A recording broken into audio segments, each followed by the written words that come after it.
lectura de Marcos 6 del 7 al 13. En aquel tiempo llamó Jesús a los 12 y los fue enviando de dos en dos, dándoles la autoridad sobre los espíritus inmundos.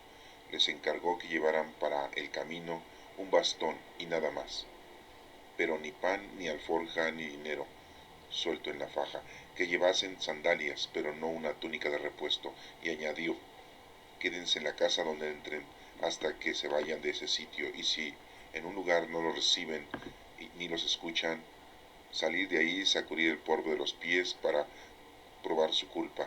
Ellos salieron a predicar la conversión, echaban muchos demonios, ungían con aceite a muchos enfermos y los curaban. Esta es palabra de Dios. Honor y gloria a ti, Señor Jesús. La primera lectura es de Amós capítulo 7 del 12 al 15. En aquellos días dijo Amasías, sacerdote de casa de Dios, de Amós: vidente, vete y refúgiate en la tierra de Judá. Come allí tu pan y profetiza allí. No vuelvas a profetizar en la casa de Dios, porque es el santuario real, el templo del país. Respondió Amós: no soy profeta ni hijo de profeta, sino pastor y cultivador de higos. El Señor me sacó de junto al rebaño y me dijo: ve y profetiza a mi pueblo de Israel. Esta es palabra de Dios. Te alabamos, Señor. La segunda lectura es de la carta del apóstol San Pablo a los Efesios, capítulo 1 del 3 al 14. Bendito seas Dios Padre nuestro Señor Jesucristo, que nos has bendecido en la persona de Cristo con toda clase de bienes espirituales y celestiales. Él nos eligió en la persona de Cristo antes de crear el mundo, para que fuésemos santos e irreprochables ante Él por el amor. Él nos ha destinado en la persona de Cristo, por pura iniciativa suya, a ser sus hijos, para que la gloria de su gracia, que tan generosamente nos ha concedido en su querido Hijo, redunde en alabanza suya. Por este Hijo, por su sangre, hemos recibido la redención, el perdón de los pecados. El tesoro de su gracia, sabiduría y prudencia ha sido un derroche para con nosotros, dándonos a conocer el misterio de su voluntad. Este es el plan que había proyectado realizar por Cristo cuando llegase el momento culminante: recapitular en Cristo todas las cosas del cielo y de la tierra. Por su medio hemos heredado también nosotros.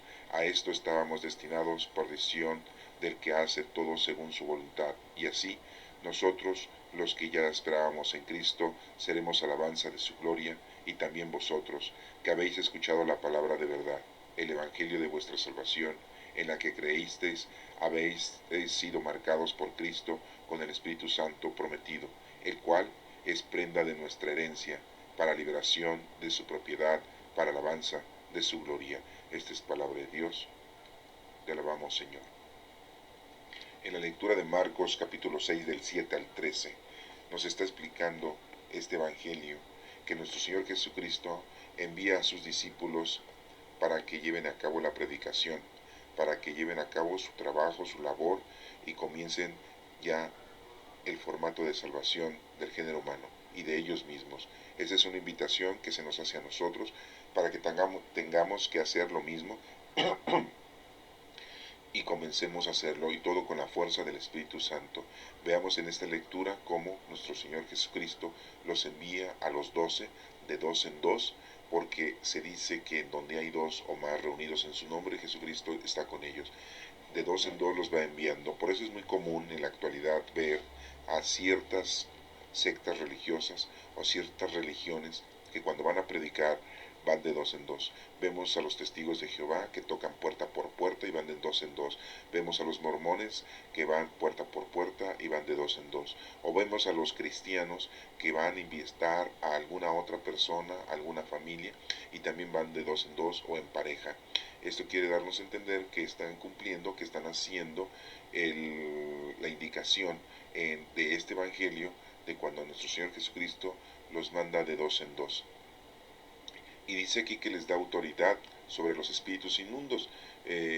Anteriormente había gente que era poseída por el maligno, y había lo llamado exorcismo, y expulsaban a los demonios de la gente que los hacía que se sintieran incómodos, se sintieran mal, que fueran posesos. En la actualidad eso no es que no exista, sino no se ve muy común, porque ya el Espíritu Santo vive en nosotros y ya permanece con nosotros desde la llegada de Pentecostés. El Espíritu Santo no permite que el demonio esté dentro de nosotros. Nosotros permitimos cometer actos impuros, actos equivocados, pero porque nosotros hacemos la acción maléfica o nosotros damos apertura al pecado. Pero el maligno no puede ya entrar en nosotros, ya que en nosotros vive el Espíritu Santo. Somos templos del Espíritu Santo. En aquel entonces todavía no llegaba el Espíritu Santo y muchos tenían o eran posesos del maligno y les provocaba muchos males físicos, mentales y de conducta en la vida cotidiana. Y aquí nos menciona que a los discípulos de edad hasta ese poder de poder curar a la gente que tenía el espíritu maligno o estaban posesos. Pero les hace un encargo muy importante, que eso es algo que nosotros debemos también de descifrar. Les encarga que no lleven en el camino, en el lugar en donde tú te encuentras, en el lugar en donde tú vas a ir a ayudar a los demás, no debes de llevar más que un bastón. Y dirías, bueno, pues si no soy anciano, ¿por qué voy a llevar un bastón? Si no soy una persona de avanzada edad, no estoy enfermo, no estoy paralítico, sí puedo caminar, ¿por qué voy a llevar un bastón? Nada más era lo único que tenían que llevar. ¿Por qué? Porque el bastón representa lo que representó para Moisés el báculo, con el cual llevó a cabo todas las todo lo que el Señor le había indicado a Moisés que hiciera. Con el bastón convirtió el mar rojo. Con el bastón tocó las piedras para que saliera agua y pudieran beber los hebreos cuando estaban sedientos. Con el bastón llevó a cabo todas las plagas que le cayeron a Egipto por ser tercos y no dejar salir a todos los hebreos de Egipto. El bastón es el símbolo de la autoridad, es el símbolo del guía. Recordemos que en el arca de la alianza, que es un cofre, por decirlo de esta manera, están guardados las tablas de la ley, de los 10 mandamientos, y está guardado el bastón, que es el báculo de Moisés, y está guardado los residuos que sobraron del maná que Dios le dio al pueblo hebreo para que comiera cuando tenían hambre. Esas tres cosas están guardadas, están depositadas en la arca de la alianza. Es un arca de la alianza que tiene sus medidas exactas, es como un cofre, en cada esquina está un ángel dibujado y lo cargan ese cofre con unas vigas, por decirlo de alguna manera, o unos maderos entre 4 personas. Desafortunadamente no se conoce el lugar en donde se encuentra resguardado el arca de la alianza. Tiene muchos años que desapareció y no se tiene pues nota de dónde se encuentre el arca de la alianza. Unos dicen que está en el Medio Oriente escondida, otros dicen que está al norte de Europa escondida y otros dicen que está al sur de Asia escondida. No lo sabemos, pero bueno, el arca de la alianza contiene esas tres cosas, las tablas, el bastón y el báculo. Entonces, hablando del bastón, por eso Jesucristo les menciona que nada más deben de llevar el bastón, porque es con el cual ellos van a ir llevando paso a paso su caminar para llevar a cabo las obras ante los hermanos, ante el prójimo, así como Moisés llevaba el báculo enfrente de él para guiar a todos los hebreos hacia la tierra prometida. Por eso les dice que nada más lleven el bastón. No les dice que lleven pan, o sea, no van a llevar lunch, no van a llevar ustedes, no se van a preocupar por qué comer, ni alforja, nada, ni dinero suelto en la faja. Eso quiere decir que no vayan ustedes preparados para las cosas mundanas, porque van a llevar ustedes a cabo un servicio espiritual. Eso es muy importante que tú lo tengas en nota, de que no debes tú de llevar y preocuparte por las cosas materiales cuando lleves la palabra de Dios. Cuando lleves la palabra de Dios, lo único que te debe de preocupar es llevar este bastón, es llevar la guía, es llevar la dirección, que es el Espíritu Santo. El bastón en la actualidad es el Espíritu Santo. Y nos dice aquí que llevasen sandalias, pero no una túnica de repuesto.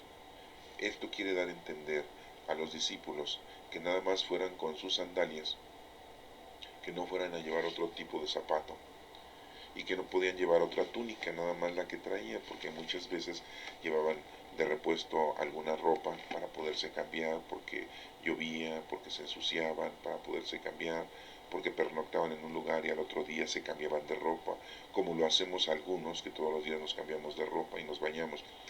Pero en la actualidad te está dando a entender un significado muy importante. Las sandalias, los zapatos, te dan a entender que es el camino del Señor. Cuando has estudiado, cuando has aprendido, cuando has entendido las cosas de Dios, entonces tienes conocimiento perfecto de lo que Dios quiere que hagas. Por lo tanto, son los perfectos zapatos, son las perfectas sandalias. Y no debes tú de cambiarlas, no debes tú de aumentarles, no debes tú de quitarles, no debes tú de inventar cosas que Dios no ha inventado, como tanta religiosidad que en la actualidad existe. Por eso la gente ha caído en errores garrafales al empezar a adorar santos, a empezar a adorar y tener adoraciones a cosas celestiales como tantos ángeles que supuestamente dicen que existen, o que empiezan a tener una pasión por los amuletos, una pasión por la suerte, una pasión por toda la fetichería, y todo eso es causa precisamente de que le has cambiado el sentido original, el objetivo original de la palabra de Dios. Entonces no llevas los zapatos bien puestos, te has puesto ya otros zapatos, te has puesto otras sandalias. Eso quiere decir, el zapato es el perfecto zapato que el Señor te está poniendo para que camines en el camino de la salvación.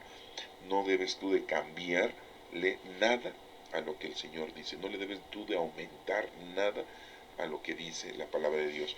Mucha gente inventa cosas y dice, es que así dice Dios, es que así dice la palabra de Dios, es que dijo el padrecito esto en misa, es que el pastor me dijo que así son las cosas.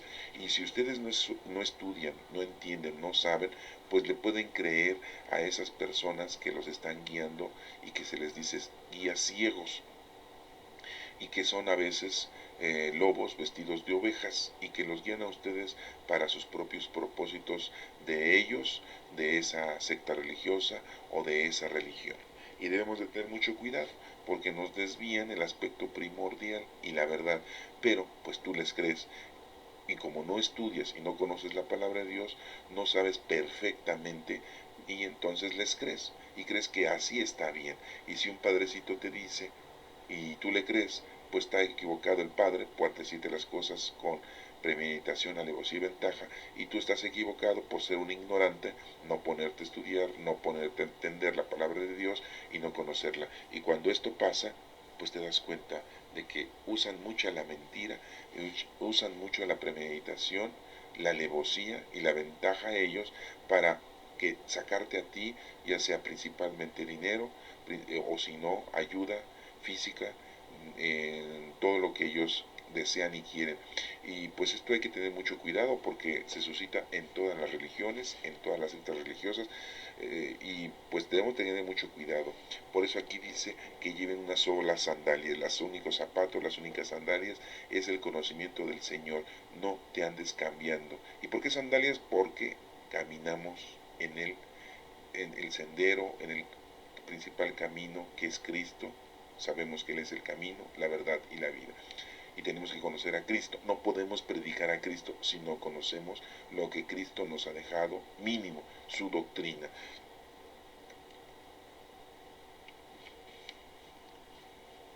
Después nos sigue diciendo aquí, pero la túnica, una túnica de repuesto, pero no una túnica de repuesto. No debemos de llevar túnica de repuesto. Definitivamente nos da a entender que el vestido es muy importante para nosotros, pero no es un vestido físico, es un vestido en el que tú debes de entender que no debes de cambiar de manera de ser, no debes de cambiar tu personalidad, no debes tú de llevar a cabo otra actitud con respecto a lo que el Señor te está pidiendo. El Señor te está diciendo que tú debes de llevar a cabo lo que Él te va indicando en su palabra. en su doctrina. No debes de aumentarle ni quitarle.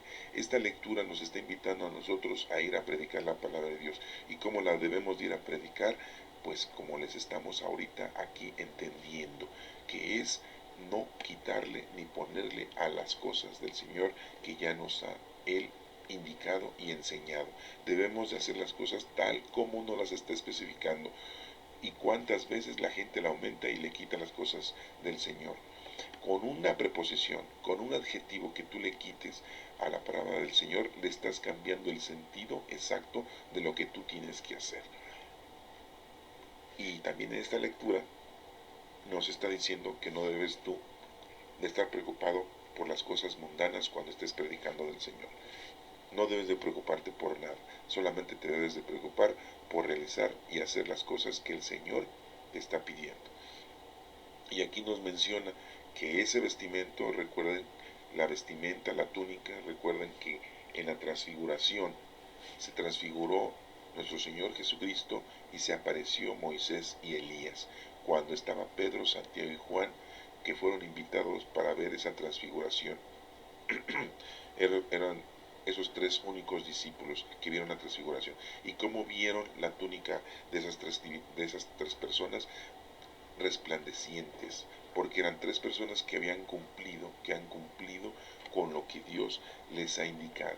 Por lo tanto, su vestimenta, su personalidad es la de Dios, es la de Cristo, es la del Espíritu Santo. Es la túnica verdadera que debes tú de llevar. No debes de llevar otra, no debes de ser hipócrita, no debes de llevar dos caras, no debes de ser de doble sentido. Debes de llevar la palabra de Dios y debes de llevarla de una manera precisa y concisa.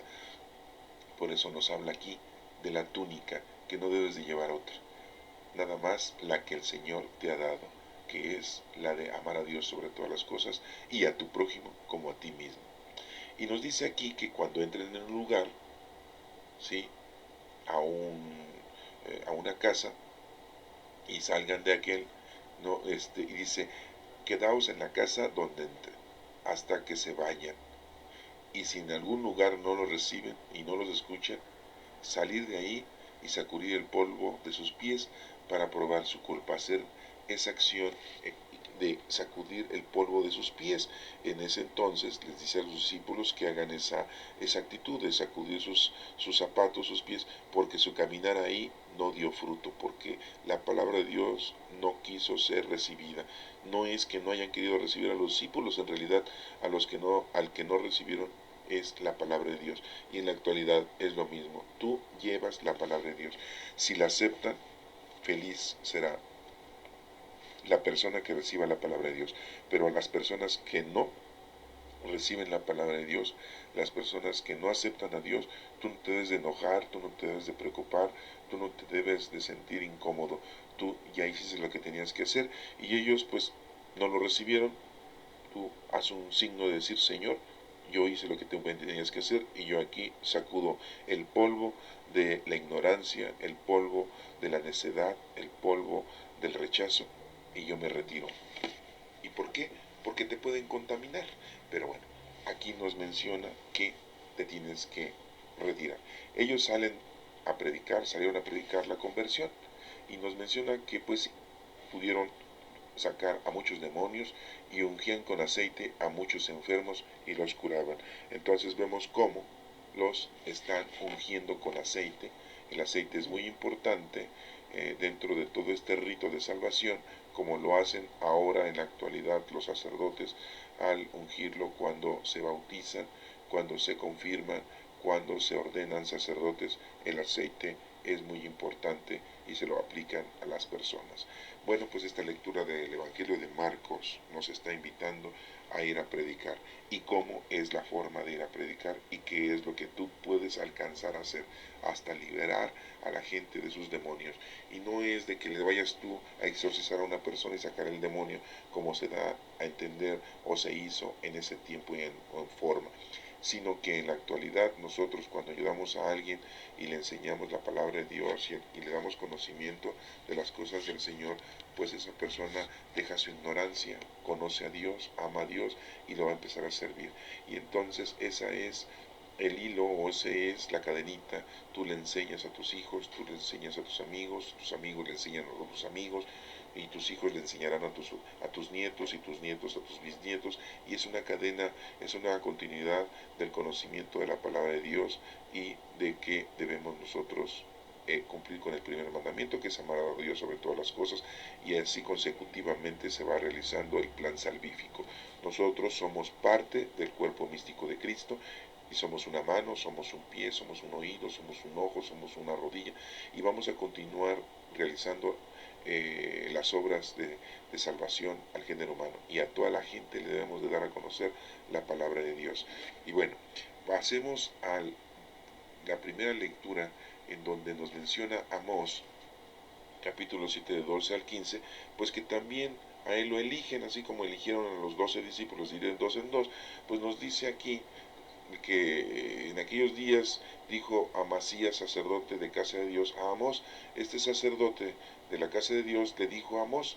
Claro que pues el sacerdote pues estaba guiado por Dios, y nos menciona que era un vidente Amós, y dice: vete y refúgiate en la tierra de Judá, que se vaya allá Amós. Y bueno, dice Amós: ¿y yo qué voy a hacer ahí?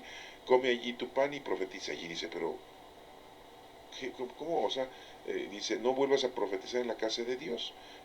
Amasías pues lo corren, Amasías lo invita a salir, Amasías le dice: aquí en la casa de Dios no vengas a profetizar, aquí no vengas a hacer tus profecías, porque es el santuario real, según Amasías, según el sacerdote, el templo del país, dice.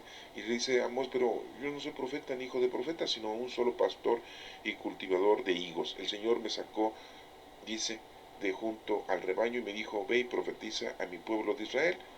O sea, pues Amós le está diciendo: es que yo no soy profeta ni hijo de profeta, sino pastor y cultivador de hijos. Esto te da a entender que tú, aunque no seas un sacerdote, aunque no seas una sacerdotisa, aunque no seas tú un seglar comprometido, simple y llanamente seas un hijo de Dios, un cristiano, y conoces la palabra de Dios, pues esa palabra de Dios que acabas de conocer ahorita, llévasela a los demás.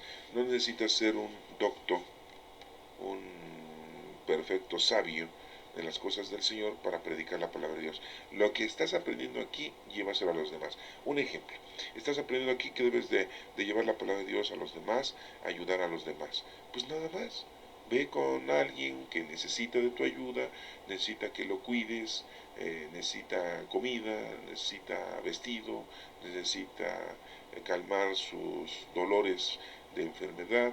Pues tú puedes acompañarle, puedes ayudarle físicamente, orientarlo, darle un consejo, que esa persona recupere su estabilidad emocional y psicológica, y decirle que Dios está con él, decirle que Dios habita en él, porque ya tiene al Espíritu Santo. Y ya, no necesitas saber mucho para ir a hacer una obra de caridad a los demás. Dios te está indicando. Ya, si con el tiempo esa persona quiere conocer a profundidad la palabra de Dios, bueno, pues se la puedes dar, se la estudias y se la llevas y le explicas, pero no hay necesidad de hacer mucho. Por eso aquí dice el profeta Amós, dice: pues yo no soy profeta ni hijo de profeta, sino pastor y cultivador de higos. El Señor me sacó de junto de mi rebaño y me dijo: ve y profetiza a mi pueblo Israel. No creas, Amasías, que vine aquí a hacer mi santa voluntad, o porque se me hinchó la gana y vengo a profetizar. No, es porque Dios me ha mandado. Pues así nos está diciendo a nosotros que también tenemos que hacer. Dios nos está mandando a que llevemos la palabra de Dios a los demás, y con nuestras obras de caridad, físicas y espirituales. Eso es lo que nos está dando a entender esta lectura con Amós, que es la misma similitud al Evangelio con los discípulos. Leamos la segunda lectura, o entendamos la segunda lectura, que es la de San Pablo a los Efesios, capítulo 1 del 13 al 14. Y miren cómo aquí dice, Pablo dice, empieza a bendecir al Señor: bendito sea el Señor Padre de nuestro Señor Jesucristo. Pues sí, siempre decimos bendito sea el Señor, y nos ha bendecido en la persona de Cristo. Pues si llegó Cristo y nos bendijo a todos nosotros, porque ahora ya no somos su creación, ahora somos hijos y coherederos de la gloria, con toda la clase de bienes espirituales y celestiales. Pues sí, pues el bien espiritual que recibimos fue el Espíritu Santo, y celestiales, pues ahora ya somos herederos de la gloria. ya pasamos a recibir la gloria y la vida eterna. Él nos eligió en la persona de Cristo. Por medio de Cristo, por eso es que decimos con Él y en Él a ti, Dios Padre omnipotente, en la unión con el Espíritu Santo, todo honor y toda gloria por los siglos de los siglos. Lo decimos. En la persona de Cristo hemos recibido la salvación, porque Cristo es el camino, la verdad y la vida. Dice que es desde antes de crear el mundo, para que fuéramos santos e irreprochables ante Él por el amor. El amor es el Espíritu Santo, y lo que el Señor quiere es que nosotros seamos santos. ¿Y qué es ser santo? Pues que cumplamos con las cosas de Dios, que no estemos lejos del Señor. Eso es que es ser santo, estar con el Señor, ¿sí? Él nos ha destinado en las personas de Cristo por pura iniciativa suya. Dios es el que ha dado esta iniciativa, ¿sí? Por medio de Cristo, a ser sus hijos, como les acabo de mencionar, para que la gloria de su gracia, que tan generosamente nos ha concedido en su querido Hijo, ¿sí? La gracia santificante. Esa es una de las gracias que el Señor nos ha regalado por medio de nuestro Señor Jesucristo. Redunde en alabanza suya. Por este Hijo, por su sangre, o sea, por nuestro Señor Jesucristo, por su sangre que derramó en la cruz, hemos recibido el perdón de todos nuestros pecados. Ya nuestros pecados ya han sido perdonados, pasados, presentes y futuros. Ya nosotros no nos debemos de preocupar por el pecado, nos debemos de preocupar por hacer lo que nos corresponde hacer. Acuérdense que todo aquel que cree en Dios, ama a Dios y le sirve a Dios, pues no será juzgado. Si tú crees en Dios, amas a Dios y le sirves, pues no vas a ser juzgado. Solamente tienes que cumplir con lo que te corresponde. Y tus obras de caridad, las obras que hayas hecho en nombre de Dios, pues es lo que te van a llevar a la vida eterna. Y no estés preocupado porque eres muy pecador, porque has pecado, porque fuiste pecador, no, y por los pecados que vas a tener en el futuro, pues no te debes de andar preocupando por eso, ni tampoco por estar cumpliendo los 10 mandamientos, o por estar cumpliendo toda la palabra, no, lo único que debes de ponerte a preocupar es hacer las obras que el Señor te va poniendo en el camino para el servicio y el beneficio de los demás, del prójimo. Ese es nuestro trabajo. ¿Y con qué lo vas a hacer? ¿Con qué fuerza? Pues con la fuerza del Espíritu Santo, con la fuerza de los dones.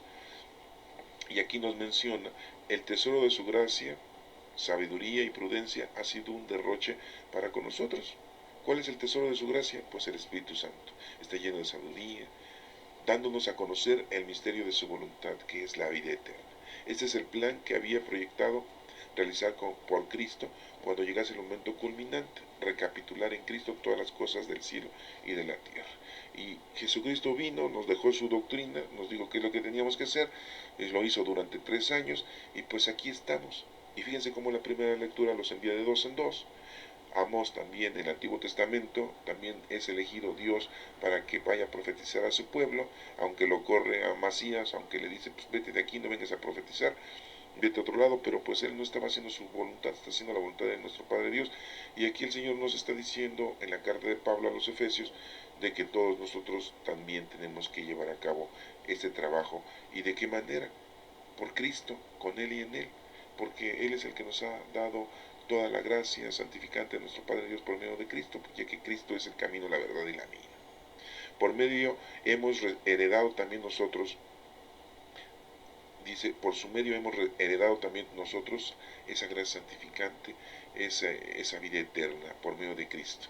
Y estamos destinados, según la voluntad de Dios. No crean que es una voluntad de nadie fuera. Es Dios el que su voluntad se lleva a cabo en nosotros al tener nosotros al Espíritu Santo.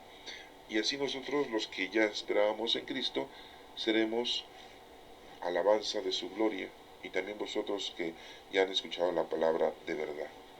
El escuchar la palabra de Dios es muy importante, tenemos que estudiarla, ya lo hemos dicho, tenemos que estudiarla muy bien. Primero tenemos que leerla, tenemos que después entenderla, tenemos que después estudiarla y después pues llevarla a cabo. Ese es nuestro trabajo. Entonces, si tú no la razonas, no la lees, son 73 libros mínimos que tenemos en la Sagrada Escritura. Si no los lees, pues estás muy lejos de empezar. Si no los entiendes, porque hay que entenderlos, hay que estudiarlos. Entonces es muy importante todo eso para que lleves a cabo el servicio, las obras que el Señor te va poniendo en tu camino. Y también ustedes que escuchan la verdad, dice el Evangelio de nuestra salvación, en el que creen y están marcados con Cristo, con el Espíritu Santo. Ya estamos marcados con Cristo y el Espíritu Santo, pues debemos nosotros entonces ponernos a trabajar. ¿Y cuál es la prenda de nuestra herencia? Para la liberación de su propiedad, para alabanza de su gloria. El cual es prenda de nuestra herencia. La herencia que hemos recibido es el Espíritu Santo. Y es una liberación de su propiedad para alabanza de su gloria. Pablo habla de una manera muy poética, le pone un sentido muy metafórico a esta carta a los Efesios, pero al final de cuentas nos está diciendo que tenemos al Espíritu Santo y los dones del Espíritu Santo, y que todos tenemos que agradecer a nuestro Padre Dios, que nos mandó a nuestro Señor Jesucristo, por el cual o por quien hemos recibido todas estas gracias. La gracia santificante, y somos también ya hijos de Dios y coherederos de la gloria, o sea, de la vida eterna. Y bueno, pues ya vimos estas tres lecturas, nos está haciendo la invitación a ponernos a trabajar. Dice el Salmo 84, muéstranos, Señor, tu misericordia y danos tu salvación. Voy a escuchar lo que dice el Señor. Dios anuncia la paz a su pueblo y a sus amigos. La salvación está ya cerca de sus fieles, y la gloria habitará en nuestra tierra. La misericordia y la fidelidad se encuentran, la justicia y la paz se besan, la fidelidad brota de la tierra y la justicia mira desde el cielo. El Señor nos dará lluvia y nuestra tierra dará su fruto. La justicia marchará ante Él, la salvación seguirá sus pasos. Ese es el Salmo 84, en donde nos está diciendo, y le estamos diciendo al Señor, que muéstranos, Señor, tu misericordia y danos tu salvación. Pues ya llegó su misericordia. El Espíritu Santo nos llena de misericordia y nos da la salvación, porque nos va santificando. Y ya llegó nuestro Señor Jesucristo, que Él es el que nos vino a salvar. Y dice aquí muy claramente que voy a escuchar lo que el Señor dice. Dios anuncia la paz a su pueblo, pues ya la paz es el Espíritu Santo. Y a sus amigos, ¿sí? La salvación está ya cerca de sus fieles. Pues sí, ya está cerca. ¿Por qué? Porque ya cuando llega Jesucristo ya está muy cerca, y ya el Espíritu Santo está dentro de nosotros. Y la gloria habitará en nuestra tierra. Pues ya está habitando el Espíritu Santo con todos nosotros. La misericordia y la fidelidad se encuentran. La justicia y la paz se besan. Pues sí, porque el Espíritu Santo nos trae esa fidelidad, esa justicia y esa paz interior. Y dice que se besan porque van juntas la justicia y la paz. Si hay justicia hay paz, y si hay paz es que hay justicia. La fidelidad brota de la tierra y la justicia mira desde el cielo. ¿Por qué? Porque todo aquel que lleva al Espíritu Santo y es fiel al Señor y está en la tierra, pues entonces brota de la tierra esa fidelidad, porque es una actitud y una acción divina que sale de nosotros hacia los demás. Y la justicia mira desde el cielo. Hay que ser justos con nuestros hermanos. El Señor nos dará la lluvia y nuestra tierra dará su fruto. ¿De dónde viene el poder para que nosotros podamos hacer las obras de caridad? Pues de Dios. Hagan de cuenta que somos una tierra, el Señor nos está regando con agua y entonces estamos nosotros dando fruto. ¿Sí? El Señor es el que nos da el Espíritu Santo, el Señor es el que nos da la fuerza para hacer las obras de caridad. Por eso dice que el Señor nos dará la lluvia y nuestra tierra dará su fruto. Debemos de dar fruto. La justicia marchará ante Él. Así, la justicia siempre debe de ser el emblema, debe de ser la máscara o la careta, o debe ser el símbolo. Sí, la salvación seguirá sus pasos. Después de la justicia viene la salvación. Bueno, pues estas lecturas que hemos escuchado para el próximo domingo 15, el domingo 15 ordinario, o el domingo 12 de julio del 2015, pues nos está haciendo una invitación, como a los discípulos, que los mandó de dos en dos, como a Amós, que lo mandó a predicar siendo que ni era profeta, era un simple pastor y cuidador de ovejas. Y pues vemos como Pablo nos hace una referencia de que todo lo hemos recibido por Cristo, con el Espíritu Santo que tenemos y todo porque nuestro Padre Dios nos ama. Y aquí vemos como en el Salmo le decimos al Señor y le agradecemos al Señor esa salvación que nos ha llegado. Te invito a que procures dar inicio en tu vida a llevar la palabra de Dios a los demás, a hacer obras de caridad a los demás, espirituales y corporales. No te dediques solamente a una vida mundana. Ya deja de vivir tu vida. Ya, si estás grande, ya te diste cuenta que de nada sirvió todo lo que hiciste desde tu niñez y juventud al estar separado del Señor. Y si eres un joven y si eres un niño, da inicio al trabajo que el Señor te ha destinado. Empieza desde ahora para que no llegues a ser una persona adulta y que te des cuenta que no has hecho nada. Te invito a que inicies, nunca es tarde, si eres una persona que ya estás grande, inicia a realizar las cosas que el Señor te pone en tu camino, las obras de caridad, cuanto antes. No esperes en el último momento y no quieras robarte el cielo como aquel supuesto ladrón que le decimos Dimas, que estaba crucificado con Cristo y que se robó el cielo, que así le dicen entre comillas, porque en realidad no se robó el cielo. Ese era lo único que tenía que hacer y lo hizo. Pues tú haz lo que tienes que hacer cuanto antes. Y si lo estás haciendo, felicidades, continúa y hazlo de la manera más exacta y más perfecta para que el Señor, su alabanza, la glorificación, llegue a Él de parte de nosotros y bendito sea el Señor por siempre.